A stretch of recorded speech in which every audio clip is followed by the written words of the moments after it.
Thank you, Rula, and thank you for hosting this conversation. You know you're being set up when Martin refers to this way and says the experts I'm going to defer to, but I'm going to have a go at a couple of observations. I think the first reason I would challenge the assumption that China is going to rule the world is my own big picture version of this, which is that the world will not be rulable by anyone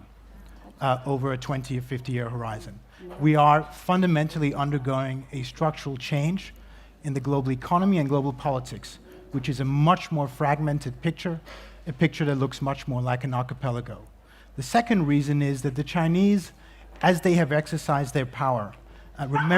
remembering again, I wish that was my dope, by the way, remembering again that the Chinese have accomplished a singular miracle in history, in the economic development story of the 30 years, the Chinese have looked very carefully, particularly the American experience in the Middle East, and said, thank you, no thank you. So the idea that China is looking to, at some distant or near future, project power in that way, I think is also a mistake. The second thing I would say about that is, if you look at China in Africa, say, where there's a lot of, I think, suspicion and a lot of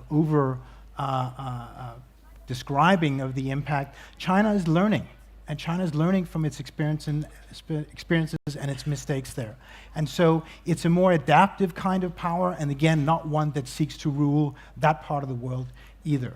The third important point, and I'll come to the trade war now, is that 10 years ago, I was at a dinner in Singapore where the Prime Minister, Lee Hsien Loong, one of the most thoughtful leaders in the world, looked at a group of people, mostly American CEOs, and said, this is 10 years ago,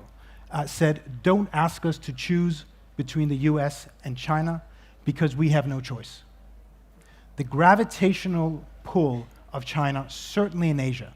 is such that the notion that that part of the world, either under American bullying or under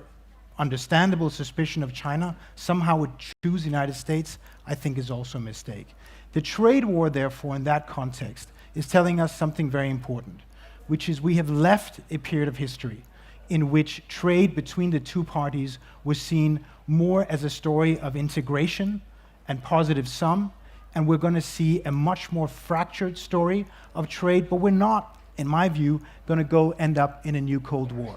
One thing that I think businesses understand more than many other observers is just what remains the centrality of the Chinese market and the Chinese economy. Some $500 billion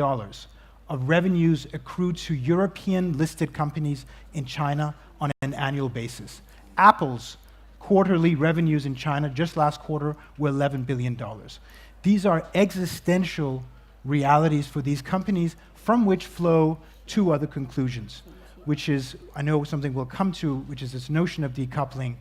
If for Europe and the United States, and I think we spend much too little time thinking about the rest of the world in the story of decoupling, but let's just focus on Europe and the United States. If for the next generation of politics, the two biggest issues are going to be climate and they're going to be restoring economic growth, it is a much, much harder challenge to achieve any success on those two fronts without China than with a China, even with the difficulty we have today. So we're not going to have one rule or the other. We're going to have a different kind of calibrated, contested relationship, but it's going to be one that, by necessity, will continue to have very deep ties between China and the rest of the world.